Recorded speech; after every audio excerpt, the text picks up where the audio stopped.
Hello, everybody, and welcome. As we like to do every week, we like to take a look at the past week's market activity and then, of course, bounce around the market and look for something to trade. Well, if you've been watching me at all over the last few months, you know I sound like a broken record, which is the market just seems to continually kind of go up. There's a couple of blips here and there, a couple of days along the way where it kind of drops here and there. But overall, pretty much for the last, 6 months roughly, it's been going consistently straight up. And because of that, as I always like to point out, that means volatility is obviously extremely low. This is the S&P 500 SPY ETF where I always start. I also go next to the NASDAQ, which is the QQQ. Always tends to look almost exactly the same, and of course it does. And then the last one I look at is the IWM, which is the Russell, which is the small cap stocks. And this one also looks about the same. This one generally seems to be a little bit different. Sometimes it's a little bit above, sometimes it's a little bit below. But overall, the trend always seems to follow the other two as well. And of course it does, and means volatility is obviously extremely low as well. So, what are we going to trade this week? We're going to go to IBIT, which is the ETF for Bitcoin. And the reason we're doing that is because, as you can see, I've already put it up here. It's been in this range for almost the whole year. For 6 months so far, it's kind of been bouncing around here between 55 and 69. On this particular platform, we don't have volatility for this particular stock. I take it back. Here it is up here. On the other platform, it shows a little differently, but it actually does show it here. So the IV is 22, which, as you just saw with the other market, 8, 9, 6, 5. Those are super low. So 22 in this market condition is actually high. And that's a good lesson to learn here as well. I lay out a lot of rules when I set up my courses because you have to have some rules as guidelines, obviously, and the market changes constantly. So in the end, the more you learn, the more you realize that my rules, many of them are actually just guidelines. One of them is IV rank, this IV 22% up here.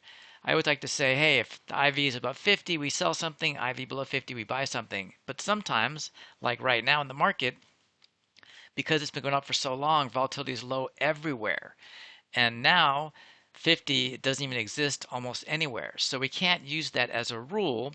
What we do is we adjust our rules to the new market conditions when it comes to IV rank. Meaning, so if the S&P 500 and all those will go up here again, if you see, if here S&P is 6, the NASDAQ is 10, and the Russell's 8. So 6, 8, 10, very low, right?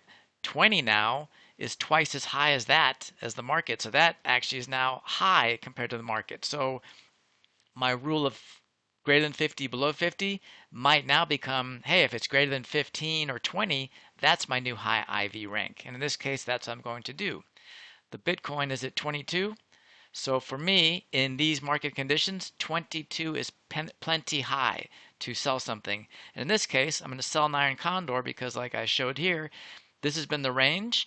So if I can get this range on my iron condor, then why not make this trade if this is my assumption that it'll stay here for the next, 45-ish days. So if I go to the trade page, right here, where did it go? Option chains. And I go right here to 54 days because these will be much more liquid. Tomorrow will be 53. I've already set this up and I already showed you. I was looking for 55 and 69 as my short strikes, meaning I want it to stay between these two numbers. And then I'm going to buy the call and put $2 away to create a $2 wide iron condor. And as long as I collect at least 66 cents or more on this trade, it's a valid trade. So for me, this totally fits all my assumptions. This is IBIT. The price is, let's just say 62. So I'm going to go, if everything stays the same tomorrow, I'm going to go $7 up on the call side, $7 down on the put side, and make that 55.69 my short strikes. Buy the call and the put $2 away to make this a $2 wide iron condor. And again, as long as I'm collecting at least 66 cents or more, this is my trade for tomorrow morning.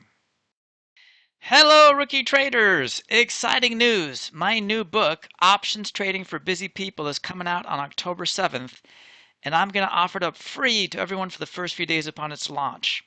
So if you want to be notified upon its release, you can grab it. At the end of this, I'll list my email address. Just email me, and I'll add you to the launch list. Now, this book is similar in style to my videos in the fact that it's meant to simplify the process of option trading and make it accessible to as many people as possible. As you can see here, I started at the very beginning with defining options all the way to actual trading strategies and then making and managing trades. So whether you've gone through my courses or not, this is going to be a hugely valuable resource. The book breaks down and explains option trading in detail, along with visual illustrations to drive every point home.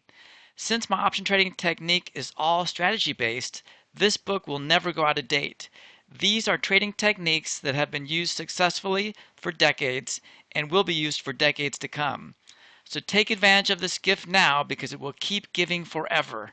Again, you can email me here at cal@forbusypeople.com to get added to my launch list.